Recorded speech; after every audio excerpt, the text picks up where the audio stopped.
Polisi membentuk tim khusus untuk mencari keberadaan Alvaro Kiano Nugroho, anak 6 tahun di Pesanggerahan, Jakarta Selatan yang telah hilang selama 8 bulan. Upaya ini membuat keluarga Alvaro tetap berharap anaknya segera kembali ke pangkuan keluarga.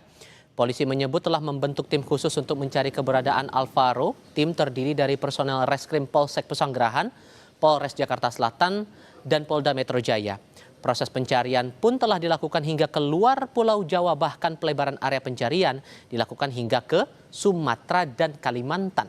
Namun minimnya petunjuk, terutama tidak adanya rekaman kamera pemantau atau CCTV di lokasi terakhir Alvaro bermain, menjadi kendala polisi mencari keberadaan Alvaro.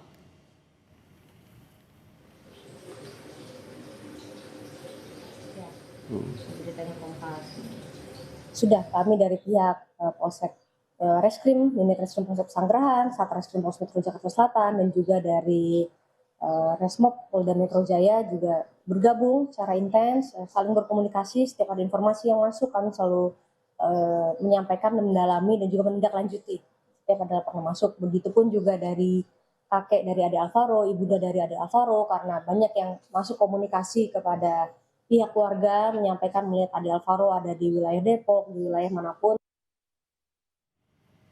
Perlu dipahami, saudara, lebih dari 8 bulan berlalu sejak Alvaro Kiano dilaporkan hilang. Berbagai upaya pencarian telah dikerahkan, namun keberadaan Alvaro masih misterius. Menurut sang kakek, bocah 6 tahun ini pergi ke masjid seorang diri, diduga diajak pergi orang tak dikenal. Sejak saat itu, Alvaro tidak pernah lagi kembali.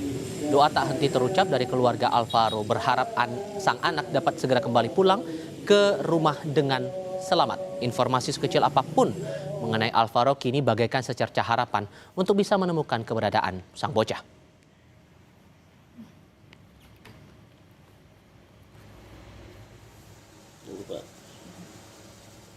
Saudara, Roy Suryo CS ditahan usai diperiksa selama 8 jam. Lalu apa saja pertanyaan dari penyidik dan sanggahan para tersangka?